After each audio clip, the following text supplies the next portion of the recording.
A few weeks ago, Riverdale, Illinois was just another quiet small town. Hey, that's where Archie and Jughead On live. Saturday, shortly after midnight, a living nightmare began.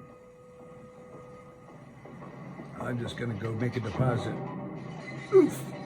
You got in my way, buddy. What the heck? I'm gonna kill you. Didn't you see there's no U-turn here, no jaywalking? It's gonna be a gory movie. Better get ready. You're about to enter the zone of a terrifying nightmare called none other than the Brain Eaters. That's what the news is designed to do today, to eat your brain.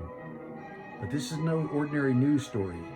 This is based on a true story that happened many years ago in this land of the free, or used to be, United States. It has an all-star cast here. This movie was about to be nominated for a Golden Globe Award, but a few other movies were a little bit better that year, so it didn't quite make the cut. But the screenplay by Mr. Urquhart is phenomenal. I think you're going to enjoy the dialogue here. It's first-rate action and special effects, not up to Star Wars standards, but they're pretty decent. I'd say they're more like Ed Wood Jr. type movie, like Plan 9 from Outer Space. Basically, it's got a good soundtrack. It's very dramatic, and it was produced by Ed Nelson. He's friends with Ricky Nelson. He was the unsung brother that didn't make it on the TV show. And it's directed by Bruno Vasoda, and he gets a very fast credit there.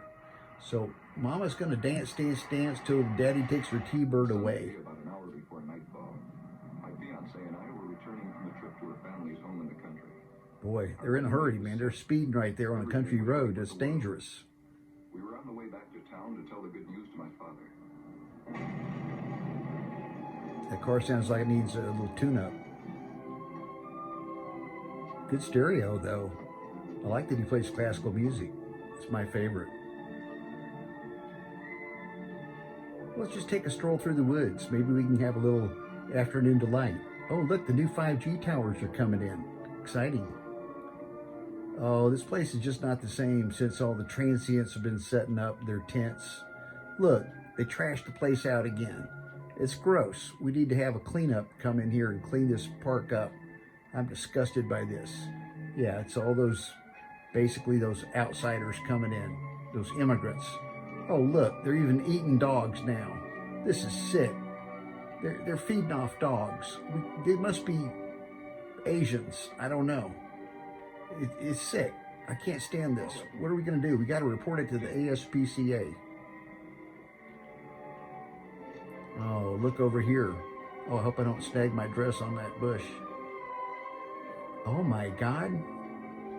It's the origin of the Coneheads. I don't know. Yes, folks, this is the origin of the Coneheads from Saturday Night Live. 48 hours later, in Washington, a hastily summoned UFO committee anxiously I'm glad they legalized weed here in D.C. Took long enough. Delaying the proceedings was the late arrival of Senator Walter K. Powers. Oh, he's a bigwig. Senator Powers, you know he's powerful. He's got to have a seat up close up front where he can see better.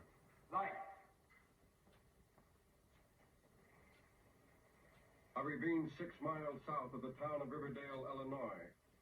48 hours ago, discovery was made of a great cone-shaped object.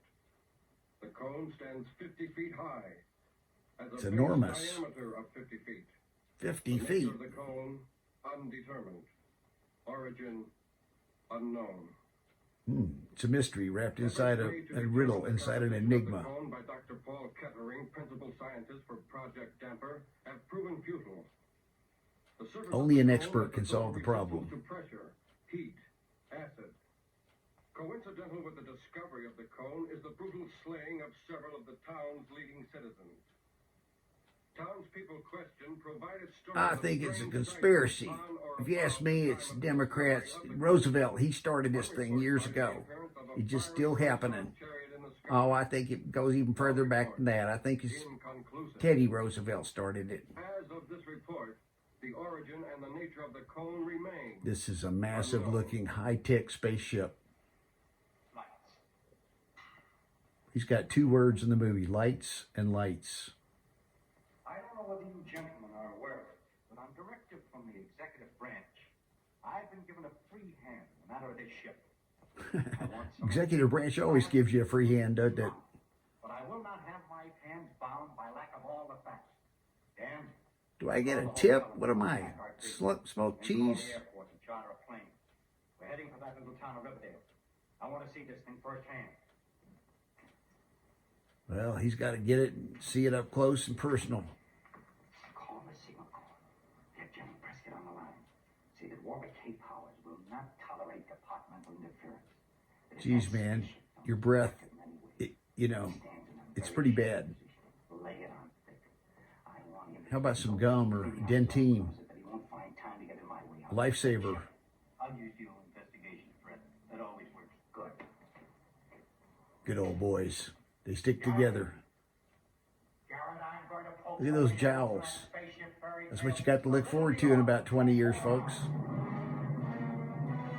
So they could not afford a high-tech jet plane, so they booked them on the local Cessna that they were able to rent fairly inexpensively. Luckily, it came in for a smooth landing.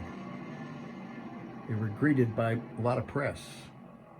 No, Washington not really. said that Walter K. Powers was to arrive in Riverdale to take charge of the spaceship investigation. Powers requested that there be no publicity whatsoever. Oh, that's why there's no press, no public announcements. Keeping this hush-hush.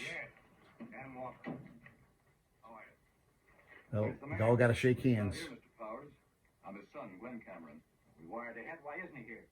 Well, we've had some disturbing developments here in town, Mr. Powers. As of last night, we've got 3 murders in our hands. Oh, we're dealing with murders. This is not Fargo here, you know. He's disappeared, though. No word of any kind. Sounds to me like the Department of Law Enforcement has an abundant supply of bunglers. Do I have transportation? All right, let's get out to that ship or cone or whatever it is. I'm a U.S. Senator. I demand to see what's going on. This will not be another Jim Jones fiasco, I promise you. Where's the limo? Well, we're a little low on budget today, boss. We're going to this Ford Fairlane convertible. Well, it's not actually a convertible, it's a station wagon. Well, we'll get our story straight sooner or later. And off they go into the wild blue yonder at breakneck speed. Uh-oh, there's the guy that started the movie. We know another murder's about to happen, right? Be on the lookout. That's a warning. That's foreshadowing in a movie. They do that a lot in sci-fi movies. I had the feeling that we were being watched. Although there wasn't a soul around. You're being watched, all right, by your government, buddy. Instructed his men to keep the woods clear of curiosity seekers. Every precaution was being The cone still stands at 50 feet. It is not shrunk. whose work had to continue. Well, we're going to set up and have a little barbecue here. This is Alice Summers, Dad's secretary. She's helping Dr. Kettering with his paperwork. Alice? Mr. Walter K. Powers? Aye. Dan Walker. How is it coming along? Well, Dr. Kettering's all set to go inside the cone. You mean no one's been inside yet? What's the holdup? System, Mr. Hey, we're wasting time. Time is money. Noah. Did Kettering come down from up there?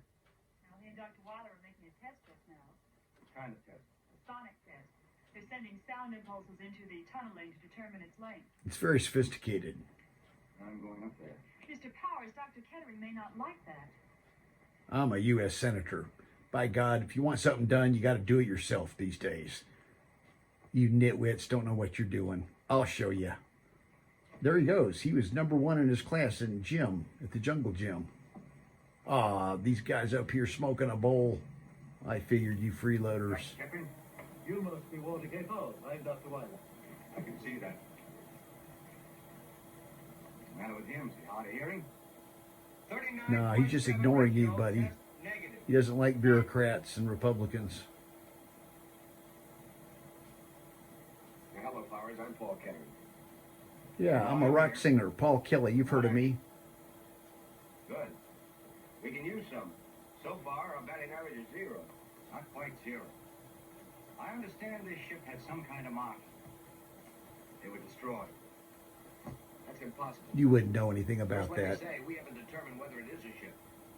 And as for any markings, before a single hand touches We that think it's a cone, giant we'll grab knick-knack. Every conceivable angle. Black and white, color, still, motion picture, spectrographs. Everything's open to your inspection. these photographs. My staff and I? Look, this thing is indestructible. To remove any markings, you'd have to alter the surface. And that, Mr. Powers, is impossible. Nothing's indestructible. Give the wind enough time, and it can wear away a mountain. Superman's indestructible. What are you talking about?